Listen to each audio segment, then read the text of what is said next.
Assalamualaikum warahmatullahi wabarakatuh. Halo sahabat Kiyomasa TV, sebelum lanjut ke ceritanya jangan lupa like, komen dan subscribe dan sebutkan dari mana asal kalian. Kami sangat suka kehadiran kalian, tetap stay di tempat ya. Kali ini kita akan mendengarkan cerita kisah anak laki-laki yang dibesarkan oleh siluman buaya putih di Kalimantan. Dahulu kala, di sebuah desa kecil yang terletak di tepi sungai Kapuas, hiduplah seorang wanita bernama Laras.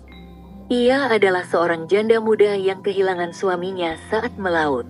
Laras hidup sederhana, dan meski ia sering merasa kesepian, ia tetap kuat menjalani hari-harinya. Suatu hari, saat Laras sedang mencuci pakaian di tepi sungai, ia mendengar suara tangisan bayi. Suara itu terdengar dari arah semak-semak di pinggir sungai.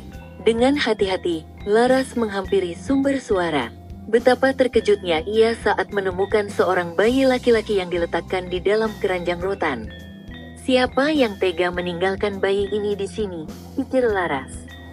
Laras memutuskan untuk membawa bayi itu pulang dan merawatnya seperti anaknya sendiri. Ia menamai bayi itu Danung, yang berarti air dalam bahasa setempat, karena ia ditemukan di dekat sungai. Danung tumbuh menjadi anak yang sehat dan cerdas. Namun, sejak kecil, ia memiliki kebiasaan aneh. Setiap kali bermain di dekat sungai, ia sering berbicara sendiri seolah-olah sedang berbicara dengan seseorang. Laras mengira itu hanya imajinasi anak kecil, hingga suatu hari, Danung tiba-tiba menghilang. Panik, Laras mencari Danung ke seluruh desa, tetapi tidak ada yang melihatnya. Ketika ia mendekati sungai, ia melihat jejak kaki kecil menuju air, namun tidak ada tanda-tanda Danung. Laras menangis putus asa, mengira anak angkatnya telah tenggelam. Namun, di bawah permukaan sungai Kapuas, Danung sebenarnya sedang berada di tempat lain. Ia dibawa oleh seekor buaya putih raksasa yang ternyata adalah siluman penjaga sungai. Buaya itu membawa Danung ke sebuah istana megah di dasar sungai. Siluman buaya putih, yang bernama Ranu, telah lama memperhatikan Danung. Ia tahu bahwa Danung bukan anak biasa. Danung memiliki darah keturunan dari dunia manusia dan dunia gaib. Untuk melindunginya, Ranu memutuskan untuk membesarkan Danung di istananya, mengajarkan kebijaksanaan alam dan kekuatan yang tersembunyi di dalam dirinya. Di bawah asuhan Ranu, Danung belajar memahami bahasa binatang, mengendalikan air, dan menjaga keseimbangan alam. Namun, meski hidup di istana megah, Danung sering merasa rindu kepada ibu angkatnya, Laras. Beberapa tahun berlalu, Danung tumbuh menjadi pemuda yang kuat dan bijaksana. Suatu malam, ia bermimpi tentang Laras yang sedang menangis di tepi sungai. Hatinya tergerak untuk kembali ke dunia manusia.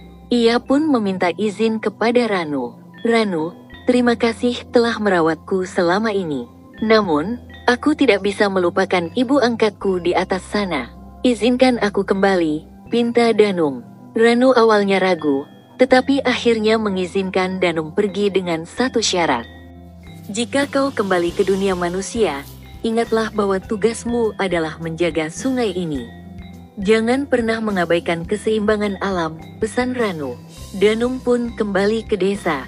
Laras yang saat itu sudah menua terkejut sekaligus bahagia melihat anak angkatnya yang telah lama hilang kembali dengan selamat. Namun, Danung tidak menceritakan tentang kehidupan di bawah sungai, hanya berkata bahwa ia tersesat di hutan. Sejak saat itu, Danung hidup di desa dan menjadi pelindung sungai Kapuas. Ia sering membantu penduduk yang kesulitan, menjaga agar sungai tetap bersih, dan memberi peringatan kepada siapa saja yang ingin merusak alam. Namun, setiap malam bulan purnama, ia diam-diam kembali ke tepi sungai, berbicara dengan Ranu, dan memastikan keseimbangan tetap terjaga. Hingga kini, masyarakat di tepi sungai Kapuas percaya bahwa arwah Danung masih menjaga sungai itu. Mereka menghormati sungai dan segala isinya, percaya bahwa Danung dan Ranu selalu mengawasi dari kejauhan. Menurut kamu, apa yang bisa dipetik dari kisah cerita ini? Tulis di kolom komentar.